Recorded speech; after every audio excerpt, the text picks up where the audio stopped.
한국직업방송과 연합뉴스TV가 함께 만드는 취업 전문 뉴스 투데이 고용플러스입니다.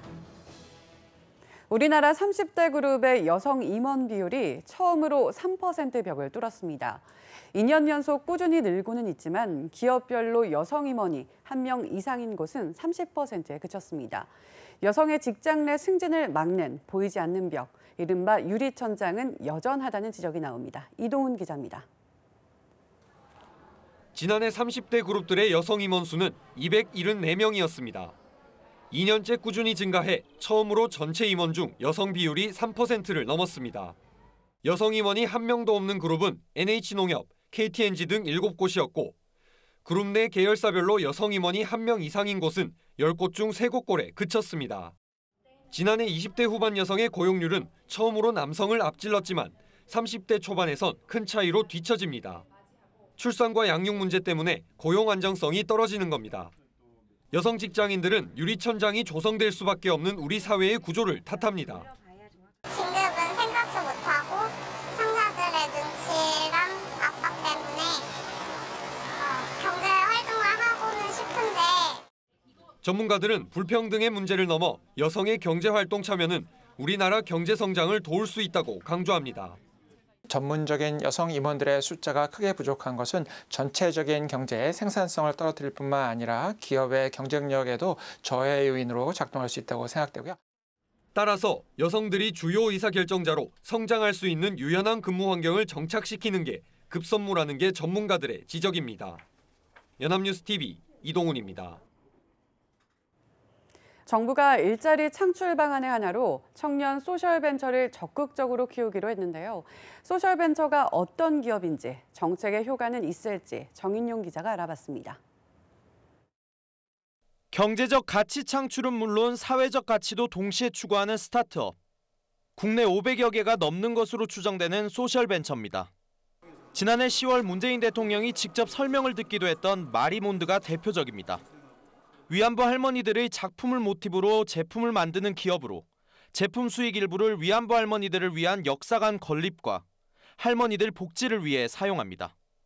그동안 소셜벤처는 개념이 불명확해 정책적 지원이 어려웠고 자금 조달을 받기도 쉽지 않았습니다. 이 때문에 정부가 직접 소셜벤처 예비 창업자 지원을 통해 사업을 시작하기 쉽게 만들고 기존 소셜벤처의 경우 추가 성장을 위한 투자를 받을 수 있도록 한 겁니다. 소셜벤처 활성화 방안을 통해 선순환 생태계를 조성하여 좋은 일을 하면서 돈을 버는 혁신적인 소셜벤처가 우리 사회에서 제대로 대접받아 쉽게 창업하고 성장할 수 있는 환경을 만들 계획입니다. 전문가들은 필요한 자금을 예비 창업자에게 주는 건 시도할 만하다고 평가합니다. 하지만 소액 자금이라도 줘서 씨앗을 줘서 움직일 수 있게 해주는 거 나쁘지 않다고 생각합니다. 이게 실패 확률이 좀 있더라도 또 기존의 소셜벤처들이 추가 투자를 받아 더 성장하게 된다면 양질의 일자리를 늘리는 데도 도움이 될 것이란 전망도 나옵니다. 연합뉴스TV 정인용입니다. 앞으로 혁신적 아이디어를 가진 소셜벤처는 최대 1억 원의 정부 지원금을 받게 됩니다. 일자리위원회가 민간 일자리 창출 대책을 내놨는데 국토교통과 제조업을 포함해 4년간 일자리 11만 개를 만들겠다는 목표를 제시했습니다. 박효정 기자입니다. 대통령 직속 일자리위원회가 민간 분야 일자리 창출 대책을 내놨습니다. 문재인 대통령의 일자리 정책 5년 로드맵의 후속판으로 위원회는 청년 소셜벤처 육성을 핵심으로 하는 일자리 창출 대책을 심의 의결했습니다. 의결안에 따르면 돌봄, 일자리, 주거 등 사회 문제를 혁신적인 아이디어로 해결하는 소셜벤처를 연간 100곳 선정해 최대 1억 원씩 지원하기로 했습니다. 소셜벤처에 투자하는 1,200억 원 규모의 투자 펀드를 조성하고 기업 가치 10억 달러 이상의 비상장 스타트업인 유니콘 기업 육성 방안도 포함됐습니다. 청년 일자리 추경의 조속한 통과가 필요합니다. 추경을 통해서 청년들에게 희망의 온기가 전달되도록 국회의 조속한 심의 통과를 요청드립니다. 일자리 비중이 큰 건설과 부동산 등 국토교통부문은 노동 환경을 개선해 일자리 9만 7천 개를 만들고 주조와 금형, 용접 등 제조업은 중견기업을 육성해 중장년층 일자리 8,800개를 만들기로 했습니다. 위원회는 이런 방식으로 문 대통령 임기가 끝나는 2020년까지 총 11만 개 이상의 민간 부문 일자리를 만들겠다고 밝혔습니다. 연합뉴스TV 박규정입니다. 3개월 연속 취업자 증가폭이 10만 명대에 그치자 김동연 경제부총리 겸 기획재정부 장관은 최저임금 인상이 고용 등에 영향을 미쳤을 것으로 생각한다는 견해를 밝혔습니다. 김 부총리는 16일 국회 기획재정위원회에 추가 경정 예산안 심사에 출석해 최근 고용 부진과 최저임금 인상의 관련성에 대한 질문에 최저임금 인상에 따라 고용과 임금에 영향이 있다고 생각한다고 답했습니다. 그는 지난달에는 고용 부진에 최저임금 인상이 영향을 미친 것으로 보기 어렵다고 주장했었습니다. 올해 9급 지방공무원 시험 경쟁률이 최근 5년간 가장 낮은 수준을 기록한 것으로 나타났습니다. 행정안전부는 오는 19일 서울을 제외한 전국 16개 시도에서 9급 지방공무원 공개 경쟁 채용 시험이 시행된다고 밝혔습니다. 올해 선발 인원은 14,811명으로 지난해보다 4,500여 명 늘어났습니다. 선발 인원 증가는 현장 공무원 증원 정책과 베이비부머 세대 은퇴로 늘어난 퇴직자를 충원한 데 따른 것으로 보입니다. 지원자는 21만 539명으로 지난해보다 9,900여 명 줄어들어 경쟁률 14.2대 1을 기록했습니다. 취업자 증가가 10만 명을 겨우 넘는 고용 쇼크가 석 달째 이어졌습니다. 2008년 글로벌 금융위기 이후 처음 있는 일인데요. 제조업마저 줄면서 고용 상황은 더 악화하고 있습니다. 김동욱 기자입니다. 취업자 증가가 3개월째 10만 명을 겨우 넘는 수준에 그쳤습니다. 글로벌 금융위기 시절 이후 처음 있는 일로 심각한 고용 상황을 여실히 보여줍니다. 통계청에 따르면 지난달 취업자 수는 2,686만 8천 명으로 지난해 같은 기간보다 12만 3천 명 증가하는 데 그쳤습니다. 2월과 3월에 이어 10만 명대에서 벗어나지 못한 겁니다. 특히 제조업 악화가 두드러졌습니다. GM 군산 공장 폐쇄와 조선업 등 구조조정 여파가 컸습니다. 10개월간 취업자가 증가했던 제조업은 지난달 6만 8천 명 줄어 감소로 전환했습니다. 지역별 실업률을 봐도 이와 무관치 않습니다. 조선 구조조정의 여파 탓에 울산의 4월 실업률은 5.9%로 1년 사이 무려 2.3%포인트 상승했고 경남도 0.5%포인트 올랐습니다. 군산이 포함된 전북은 0.3%포인트 높아졌습니다. 정부가 청년 일자리와 군산 등 구조조정 지역을 위해 편성한 3조 9천억 원의 추경안은 이제 겨우 국회에서 심사에 들어갔습니다. 무엇보다 이번에 이제 국회가 타결이 돼서 청년 일자리 이 추경 그리고 이 구조조정으로 인해서 이 고용을 어려움을 겪고 있는 지역에 대한 지원이 곧바로 이루어질 수 있게 돼서 정말 국민들께 다행이다 이런 생각을 합니다. 정부는 추경과 함께 일자리 안정자금 등을 통해 고용 문제를 해결해 나가겠다는 방침입니다. 하지만 고용 지표가 개선되지 않을 경우 정부의 소득주도 성장 정책에도 부담이 커질 수밖에 없는 상황입니다. 연합뉴스TV 김동욱입니다. 지난해 보이스피싱 피해 규모가 전년도에 비해 무려 70%나 늘었습니다. 하루 평균 67건의 보이스피싱 사건이 접수되고 피해액은 6억 원을 넘어섰는데요. 범행 수법도 문자나 이메일을 활용하고 피해자와 직접 만나는 등 갈수록 진화하고 있습니다. 김장현 기자가 보도합니다. 주위를 살피며 두리번거리는 여성에게 다른 여성이 다가가더니 서류를 보여주고 종이 가방을 건네받은 뒤 사라집니다. 가짜 금감원직인이 찍힌 위조 문서로 검찰 수사관이라 속인 보이스피싱 조직원이 통장이 범죄에 이용됐다며 속여 돈을 가로챈 겁니다. 이 같은 보이스피싱 피해는 최근 5년간 크게 늘어 지난 2017년 피해액이 약 70% 증가했습니다. 보이스피싱 발생 건수로 보면 대출 사기 사건이 전체의 3분의 1을 차지했습니다. 저희가 이제 저금리로 이제 마이너스 통장 발급해 드리면 이제 대환 쪽으로 이제 필요로 하신 분들이 많으시니까 검찰이나 금융기관을 사칭하는 경우도 많았습니다.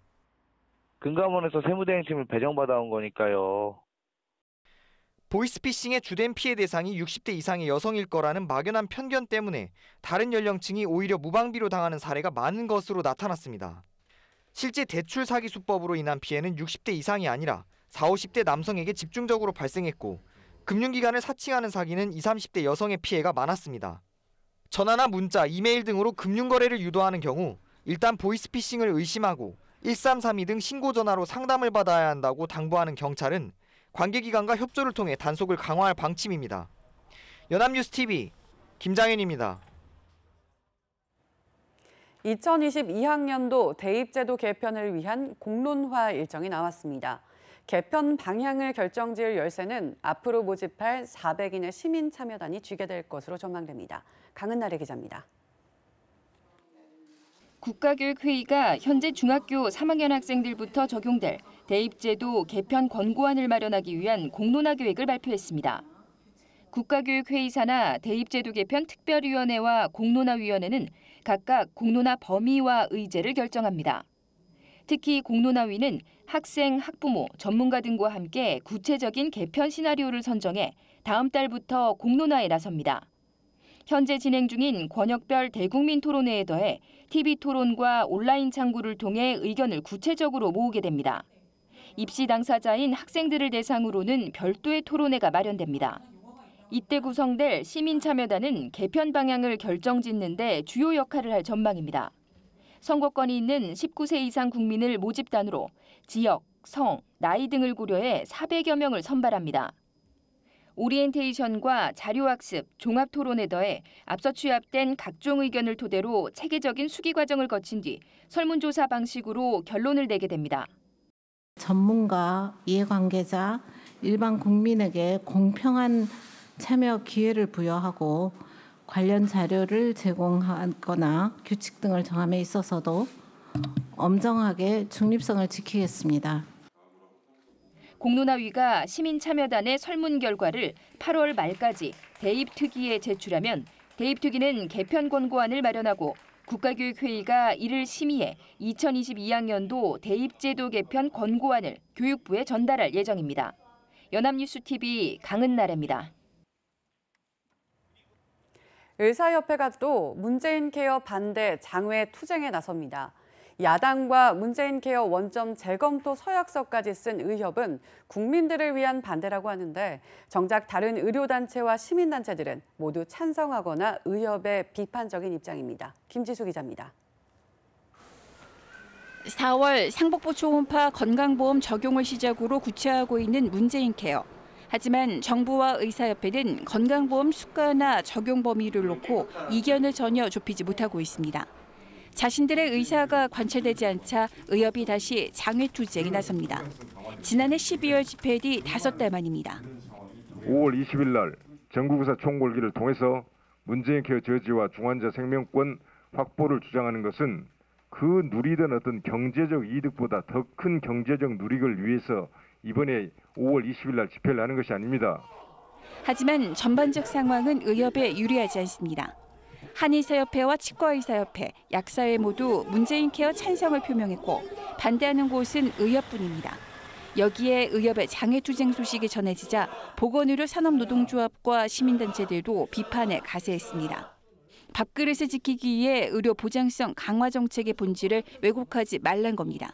직능 이기주의에 매몰되어 보장성 대책의 근간을 훼손하는 부적절한 언동과 획책을 즉시 중단할 것을 촉구한다.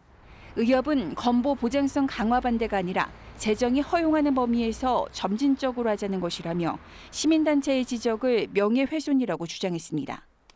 정부와 의협은 이달 중 만나 문재인 케어 실행 방안을 논의할 것으로 알려졌습니다. 하지만 양측의 너무 큰 의견 차이 탓에 타협점을 찾기는 어려워 보입니다. 연합뉴스TV 김지수입니다.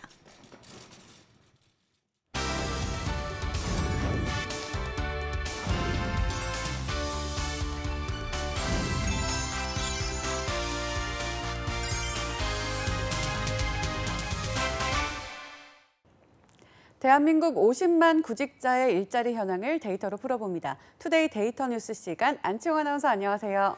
안녕하세요. 데이터 뉴스 시간입니다. 지난해부터 우리나라가 고령 사회로 진입했다고 합니다. 지난 2000년 고령화 사회로 들어선 지 17년 만의 일인데요. 그렇다면 우리나라 사람들은 은퇴 이후의 삶에 대해 얼마나 준비하고 있을까요? 데이터 뉴스에서 알아봅니다. 네, 우리나라의 노인 인구가 늘고 있다는 건 다양한 뉴스를 통해 접하게 되는데요.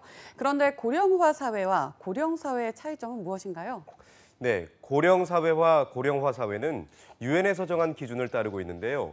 우선 유엔에서 정한 기준으로 볼 때 노인은 65세 이상을 말하는데 고령화 사회는 한 국가의 총인구 중 65세 이상 인구가 차지하는 비율이 7% 이상인 경우를 말합니다. 그리고 고령 사회는 총인구 중 65세 이상의 인구가 차지하는 비율이 14% 이상인 경우를 말하는데요. 최근 일본에서 문제가 되고 있는 후기 고령 사회 혹은 초고령 사회는 총인구 중 65세 이상 인구가 차지하는 비율이 20% 이상을 뜻하는 겁니다. 네, 그렇군요. 그렇다면 우리나라가 고령 사회로 진입했다는 건 65세 이상 인구가 14% 이상이라는 뜻이 되겠네요. 네, 그렇습니다. 행정안전부에 따르면 8월 말 기준 우리나라 주민등록 인구는 5,175만 3,820명으로 이 가운데 65세 이상이 전체의 14.02%인 725만 7,288명을 기록했다고 하는데요. 2015년엔 665만 명으로 전체 인구의 13.1%를 차지했는데 2년 사이에 60만 명 이상이 증가한 겁니다. 이 상태로라면 2025년엔 노인 인구가 1,040만 명을 넘어서며 초고령 사회로 진입하게 된다는 뜻인데요. 지역별로 따지면 이미 초고령 사회로 진입한 곳도 있다고 합니다. 와, 벌써 초고령 사회로 진입한 곳이 있다니 참 놀라운데요. 어느 지역인가요? 네, 광역 시도별로 보면 전남은 65세 이상 인구 비율이 21.4%로 이미 초고령 사회로 진입했는데요. 65세 이상 인구가 14%에서 20%인 지역도 상당수였습니다. 18.8%인 경북과 전북을 비롯해서 경남이 14.7%, 제주가 14.1% 등 총 8곳이 초고령 사회에 가까워지고 있는 것으로 나타났습니다. 그렇군요. 그런데 이렇게 빠르게 고령 사회로 진입하게 되면 개개인의 노후 준비도 중요할 것 같은데 잘 준비되고 있나요? 네, 그 점에 대해서도 한번 알아봤습니다. 지난달 삼성생명연구소에서 우리나라 국민의 은퇴 준비 현황과 의식 수준을 조사한 은퇴 준비 지수 2018 보고서를 발표했는데요. 수도권과 광역시에 거주하는 25세에서 74세 비은퇴자 중 총 1,953명을 대상으로 조사를 진행한 결과 올해 은퇴 준비 지수는 54.5점으로 주의 수준이었다고 합니다. 이는 첫 조사였던 지난 2014년에 57.2점을 기록한 이후 지속적으로 하락한 수치라고 하는데요. 고령 사회 진입과 수명 증가로 인해 은퇴 준비에 대한 자신감이 낮아지고 노후에 대한 불안감이 커졌기 때문으로 풀이됩니다. 네, 그렇군요. 그렇다면 이 은퇴 준비 지수는 어떻게 분석을 한 건가요? 네, 은퇴 준비 지수는 재무, 건강, 활동, 관계 영역에 대해 응답자들의 실행 점수를 먼저 구한 뒤 은퇴 준비에 대한 주관적 평가인 자기평가 점수를 반영해서 산출한 건데요. 실행 점수를 항목별로 보면 재무 영역이 67.8점으로 4가지 항목 중에서 가장 높게 나왔지만 활동 영역은 44.2점으로 가장 낮았습니다. 건강과 관계 영역에서 각각 59.1점과 59.8점을 기록해서 중간에 위치하는 것으로 나타났습니다. 그렇군요. 재무 영역이 다른 영역에 비해 상대적으로 높은 것이 인상적인데요. 네, 그럼에도 점수만 보면 여전히 관심이 필요한 주의 수준입니다. 한 가지 다행인 점은 최근 3년간 상승폭이 다른 영역에 비해서 가장 컸다는 건데요. 이처럼 점수가 높아진 이유는 응답자들이 보유하고 있는 주택의 자산 가치 상승과 그동안 쌓아온 자산을 은퇴 생활에 활용하려는 사람들이 늘어나면서 노후 필요자금 조달률이 높아졌기 때문입니다. 반면 44.2점으로 4개 영역 중 유일하게 위험 수준으로 나타난 활동 영역은 3년 동안 꾸준히 하락하고 있는 것으로 나타났는데요. 특히 여가 시간이 점점 감소하며 응답자들의 여가 시간은 일주일 중 총 5.5시간밖에 되지 않는 것으로 나타났습니다. 이는 은퇴 후 외롭게 시간을 보내야 하며 사회적 관계로부터 얻는 즐거움이 줄어들 가능성이 높다는 것을 의미하는데요. 결국 은퇴 준비를 위한 경제적 준비는 상대적으로 높은 편이지만 은퇴 이후의 삶을 어떻게 살아야 할 것인가에 대한 준비는 취약하다는 뜻이죠. 네, 참 안타깝습니다. 얼마나 경제적인 준비를 하느냐도 중요하지만 무엇보다 은퇴 후 어떻게 시간을 유용하게 보낼 것인지도 중요할 텐데 말이죠. 그렇습니다. 뿐만 아니라 건강 역시 59.1점에 불과해 주의 단계에 있었는데요. 특히 만성질환 보유율은 2016년엔 30.4%였지만 2018년엔 36.1%로 늘었고 중증질환 보유율도 2.4%에서 5.5%로 크게 증가했다고 합니다. 반면 59.8점을 기록한 관계 영역에서도 60대 이상은 관계 실행 점수가 다른 연령대에 비해 낮은 것으로 나타났는데요. 60대 이상의 경우 가족과의 소통이 줄어들고 인적 네트워크가 축소되기 때문으로 추정하고 있습니다. 이에 대해 전문가들은 보다 은퇴 준비를 철저히 하기 위해서 재무 준비뿐 아니라 어떻게 시간을 보낼지 또 누구와 함께 시간을 보낼지에 대해 비재무 영역의 준비도 필요하다고 충고하고 있습니다. 네, 그렇군요. 결국 은퇴 이후에도 우리 삶에서 중요한 건 얼마를 가지고 있느냐보다 어떻게 살아가야 할지가 아닐까 싶은데요. 급속도로 초고령 사회에 진입하고 있는 지금 내가 은퇴 이후에 어떤 삶을 살고 싶은지 보다 철저하게 계획을 하는 자세가 필요할 것 같습니다. 지금까지 데이터 뉴스 시간 안치홍 아나운서였습니다. 고맙습니다. 고맙습니다. 지금까지 투데이 고용 플러스였습니다. 오늘 저희가 준비한 내용은 여기까지입니다. 함께해 주신 여러분 고맙습니다.